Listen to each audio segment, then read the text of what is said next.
Well, a popular cultural narrative is that young people are liberal and getting more socially liberal. But what if that was fake news? And what is the effect of this so called liberalism? Let's check it out.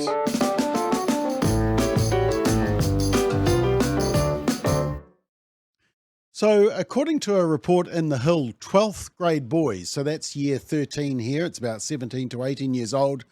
For us oldies, think seventh formers. Those boys are nearly twice as likely to identify as social conservatives versus liberal. And this is according to a respected federal survey of American youth.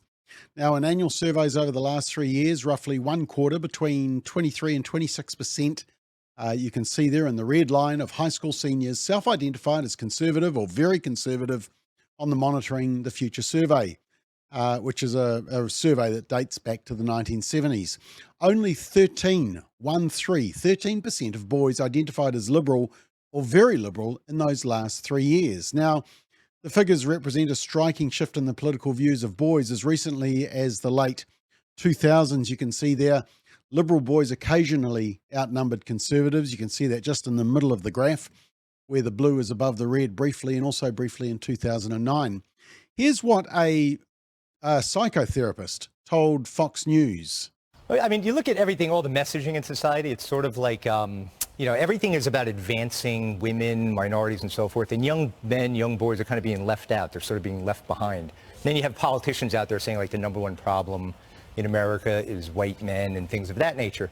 So I think young, 12th grade boys are kind of seeing through this. And then you take away, the pickup trucks. I just saw a story about that. Like, they want to get rid of pickup trucks. And if you go down south, probably the majority of senior boys that drive are driving pickup trucks.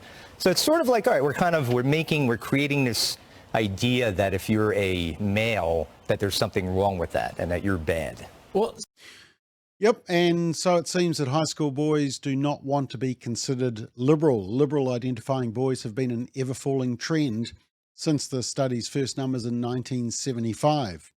However, girls are different.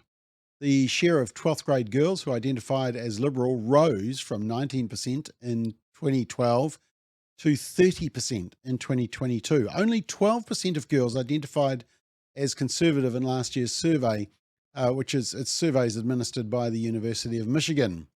Young girls are a different story. Liberalism in senior girls has skyrocketed to 30%. You can see there, whereas conservative identifying girls has dropped to nearly a third in comparison at 12%. Now, it's also important to note that more than 40% responded to the liberal conservative question on the survey saying none of the above or I don't know. Either they haven't really thought about it, don't care, or genuinely, like parts of both conservatism and liberalism, I'd suspect that they just don't want to label themselves. Since 2016, however, the trend towards conservatism for high school boys has grown considerably. High school girls, on the other hand, have drastically moved to the left in the past decade. But young women, too, are trending liberal. Women aged 18 to 29, there you can see, are more likely to identify as liberal now than at any time in the past 2 decades. Now, this is according to Gallup surveys. Young women are almost twice as likely as young men to claim the liberal tag, a widening gender gap in political beliefs. And the political leanings of young men, you can see there, it's changed very little over the past 2 decades. Last year, 31% said they were conservative, 24% as liberal, and 43% identified as moderate. So they're neither liberal or conservative. And Daily Wire says, as boys in high school shift to the right, fewer young men are graduating from America's universities, which many conservatives believe have become beacons of leftist ideology. Same here in New Zealand as well. In the 2018-2019 academic year, just 74 men received a bachelor's degree for every 100 women. 74 men for every 100 women who completed their program. This year, 64% of women at public universities were graduating compared to 58% of men. And in overall enrollment, women are outnumbering men by almost 60 to 40%. Where's the gender balance? Where's the Minister for Gender Equality? Now, before you despair about what is happening to our younger women, Check out this story from June and remember that this is all ages. So the Gallup survey showed 38% of respondents said they are conservative or very conservative on social issues, which is an increase from 33% who said so last year. The percentage who now say they are liberal or very liberal on these issues dropped from 33% to 29%. So if you look at the last 2 years, social conservatives have increased from 30 to 38%.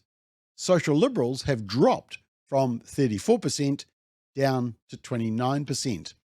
And pollsters also noted increases in the percentage across most age groups. The group of 30 to 49 saw the biggest rise, jumping 13 points from 22% to 35%. And Gallup said in its analysis that Americans were about as likely to say they are conservative on social issues as that they are liberal in the past 8 years, but conservatism has a clear advantage this year. But here's the interesting point. And I shared this as part of my opening remarks at the recent Forum on the Family. Pew Research has found that young liberal women, followed by young liberal men, on the right of the graph there, were far more likely to have been diagnosed with a mental health issue than a young conservative female or male shown on the left. And 18 to 29 and 30 to 49 are the left half of each of those lines. Now, commentators such as the Disinformation Project and other activists will immediately blame phobias, bigotry, and right-wing fundamentalism. But the research amongst young people from the Monitoring the Future study of students shows clearly that the harms started rising while they had a social liberal as president, President Obama, gay marriage being legalized, and the White House being lit up in the new cultural religion of the LGBT flag. You can see that rise starting there back in 2011, 2012. So that argument simply doesn't stack up. And here's the more recent data from the same study through to 2021. Now, self-derogation is inner conflict and anxiety and depression, most likely in liberal girls, followed by liberal boys, least likely in those who identify as social conservatives. And as I shared at the forum, progressivism or liberalism is secular. No God, no moral standard. It's self-determination, narcissism, and hedonism. Just watch any secular music video to see that. With no God, it's about a need for recognition and admiration. Pleasure, especially sexual pleasure, is the highest good. Sound familiar? And therefore, with no God and no biblical truth, progressivism is depressing because it's so confusing. 112 genders and 200 plus sexualities? Yeah, right. If you want to improve your mental health, become a social conservative. Now, just one more thing before I go. To all the women watching, adult human females, you'll appreciate this research. Conservative women are perceived as both prettier and happier than left-wing women, at least according to artificial intelligence. An AI model gave conservative women high attractiveness scores, according to a March study published in the journal Scientific Reports. It said, quote, for females, though not males, high attractiveness scores were found amongst those the model identified as likely to be conservative. The researchers added that these results are credible since previous research using human raters rather than AI has also highlighted a link between attractiveness and conservatism. The researchers also observed that an expression of contempt was related to a predicted probability of left-wing ideology. Quote, we also found that expressing happiness is associated with conservatism for both genders, the researchers wrote. Well, if you want proof that this study is correct, well, I'm happy, but definitely not pretty. A 2022 survey found that conservative women are much more likely to be completely satisfied with their lives than liberal women. About 31% of conservative women aged 18 to 55 are completely satisfied with their lives, while only 16% of liberal women are, according to the American Family Survey from YouGov and Deseret News. The survey also found that conservative women are 24% more likely to be happy with their family life than liberal women. Whew, this is really going to blow the minds of the Disinformation Project, isn't it?